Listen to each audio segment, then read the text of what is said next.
Good morning mga kahigala.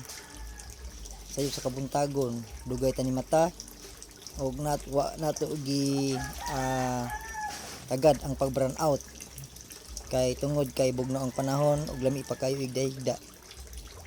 Sa dihang wa nato nabalaan, wa jud kabalo nga ang isa din ako ka butterfly koi fish ay wala na day kaya na wala oxygen ang akong reef tub. Dako na biasa guys, ariyo sayang kayo, medyo na ako nabantayan. Inanan sila guys basta ka nang kulang sa oxygen or daghan ra kayo ang tubig nya walay oxygen na magsuporta sila ha. Maluyag yun sila hantod nga kung di mo mapansin ang kaluyahon mo kanang ilang tiyan masudlan og hangin og mag-cost og kanang kanang acidic mo nang maburot lang ilang tiyan nya mohayang sila nya malumos na sila mo nang mawala na sila guys.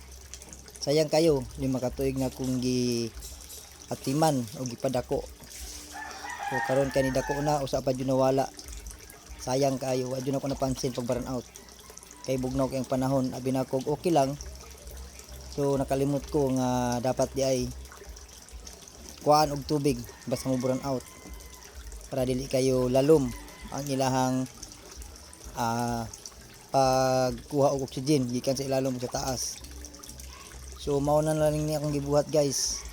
Na DIY na lang ko og container o gibutangan ako og hose para naay sila oxygen or naa sila oxygen na masuporta galing sa container nga nay tubig magagas.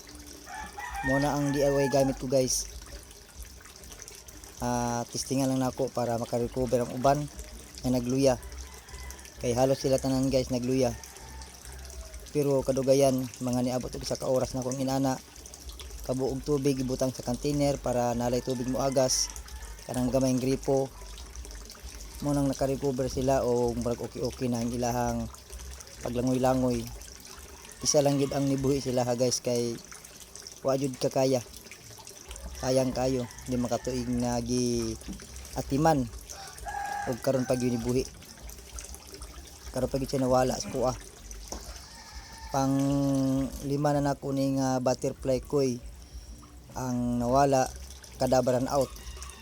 Usahay burn out kanang 2 ka oras okay lang na siya, pero kani manggod karong burn out guys ay 8 ka oras. Wala ko napansin ang oras nga kadugayon gikan sa burn out kay sige pa man kog higda. Mo to pagbangon ako ganina nagsugod ang burn out alas 8 nya ako siyang gitanaw alas 10 na. So dugay-dugay na gyud. Mo siguro ning wala kakaya kay taas man gud ang tubig. Wala na ko siya na kuan ba. Ang plano tanaw gabi kuan ako dag tubig para ni kabuntag ni burn out. Dili kayo taas ang tubig ug dili kay sila maglisod og langoy-langoy. So ulahin ang tanan. Mao ning hitabo.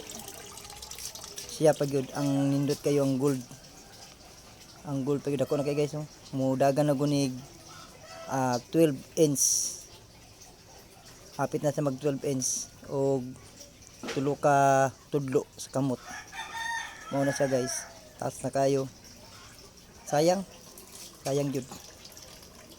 5 ka tuig og pag-alaga karon na gyud bitaw nga wa nato nabantayan ng burn out nga mo'y hinungdan maong nakabsan gid siya. Abi na ko ang isda ni malumos sa tubig, malumos ang pudi ng isda sa tubig, mura pud taw kung kulang og oxygen ang tubig. So mao ni akong gibuhat nga DIY para makasuporta sa ilahang oxygen. Mao ni siya diskarte na lang ta ani para napagi mabilin og dili sila mahurot. Sayang 5 ka tuig na ako sang alaga. Kulay pag yung yellow, golden gyud. Sayang. Sige lang. Sa sunod kabalo na ta. Dapat pag burn out Tanawon dayon na to itong mga alaga. Kana sila okay na sila guys kay na naman sila sa ilalom.